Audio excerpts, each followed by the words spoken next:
उनके लिए हमें संवैधानिक बदलाव करने पड़ते हैं। अगर संविधान के अंदर हमें कोई बदलाव करना होता है तो आप में से कई लोग जानते हैं कि उसके लिए दोनों जो हमारे सदन है, लोकसभा और राज्यसभा, दोनों की उसके अंदर अमल चाहिए। अगर पूरा 410 वेगा अपन तो आपा जो चाहेगा जो संविधान में संशोधन आपा कर पाऊंगा। परिवर्तन करना है, संविधान को चेंज करना है। जो अकड़म बकड़म उसमें डाला हुआ था, कांग्रेस वालों ने किया था, उसको सुधारने की बात है।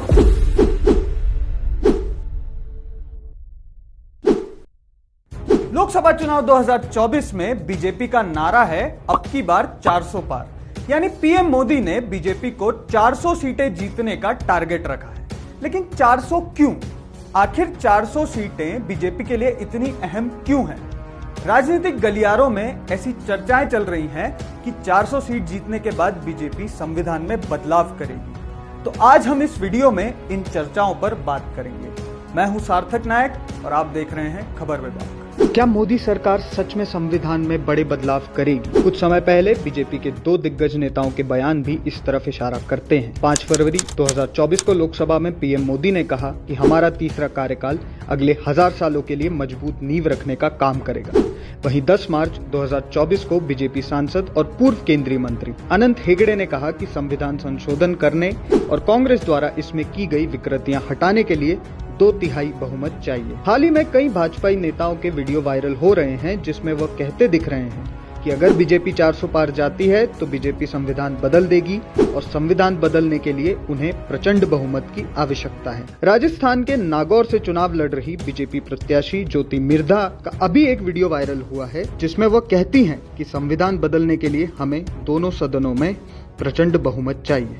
इसके साथ ही और ऐसे वीडियोस वायरल हो रहे हैं जिसमें बीजेपी नेता ये बोलते दिख रहे हैं कि अगर बीजेपी 400 सीट क्रॉस करती है तो उनका इरादा संविधान बदलने का ही है।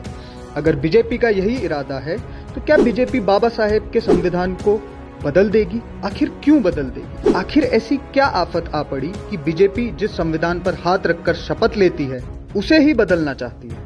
संविधान में संशोधन होते रहते हैं लेकिन बीजेपी के नेताओं के रवैये से ऐसा लग रहा है कि वह संविधान के बेसिक ढांचे में भी संशोधन करना चाहते हैं। अगर संविधान के बेसिक ढांचे में संशोधन कर सकती है तो फंडामेंटल राइट्स में भी हस्तक्षेप करने से उन्हें कौन रोकेगा? 1998 में जब भाजपा एनडीए के रूप में सत्ता में आई तो भाजपा ने पहला काम किया वह संविधान की समीक्षा के लिए एक आयोग नियुक्त करा। हालांकि वेंकटचलैया कमीशन की रिपोर्ट को लागू नहीं किया जा सका क्योंकि हमारे संविधान के साथ किसी भी छेड़छाड़ का कड़ा विरोध हुआ था। 2014 के बाद से जब भाजपा सत्ता में लौटी, संविधान की प्रस्तावना और धर्मनिरपेक्ष और समाजवादी का उपयोग विवाद का मुद्दा बना हुआ है। कुछ समय पहले प्रधानमंत्री के आर्थिक सलाहकार परिषद के प्रमुख विवेक देबरॉय ने भी एक नए संविधान का आह्वान किया था और आए दिन बीजेपी के साथ साथ राज्य के अधिकारी भी इस तरह के विवादित बयान देते रहते हैं। बीजेपी के इन बयानों से विपक्ष पार्टियों को साफ नजर आ रहा है कि बीजेपी अगर 400 पार का आंकड़ा पार कर गई तो संविधान में एक बड़ा बदलाव देखने को मिलेगा। राहुल गांधी, उद्धव ठाकरे और कांग्रेस के राष्ट्रीय अध्यक्ष मल्लिकार्जुन खड़गे भी अपने रैलियों में ये बात साफ कर चुके हैं कि बीजेपी संविधान को लेकर एक बड़ी चाल चल रही है। अगर वह अपने मकसद में कामयाब हो गई तो आने वाले समय में देश की जनता को कई सारे खराब मंजर देखने को मिल सकते हैं। राहुल गांधी अपनी भारत जोड़ो न्याय यात्रा के दौरान इस बात का जिक्र कर चुके हैं कि बीजेपी के 400 पार होते ही देश के युवाओं को एक बड़ी समस्या होने वाली है। राहुल गांधी ने मोदी सरकार को निशाने पर लेते हुए कहा कि मोदी जी चाहते हैं कि संविधान को ही बदल दिया जाए। अगर मोदी जी के पास ऐसी शक्ति आ गई तो इस देश की गरीब जनता को एक बड़ी चुनौती का सामना करना पड़ सकता है। बीजेपी नेताओं द्वारा दिए गए इस किस्म के बयानों पर पीएम मोदी की चुप्पी पर भी कई सवाल उठ रहे हैं कि अगर बीजेपी का ये इरादा नहीं है तो आखिर इन बयानों पर पीएम मोदी ने क्यों नहीं रोक लगाई?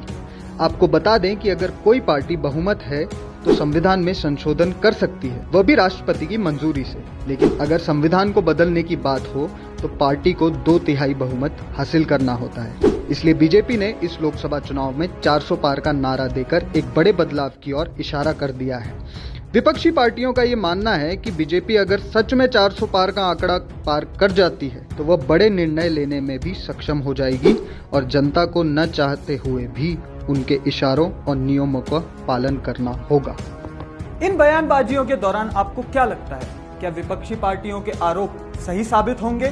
क्या बीजेपी सच में 400 का लक्ष्य पार करने के बाद संविधान में बदलाव लाएगी या ये सब एक चुनावी जुमला है?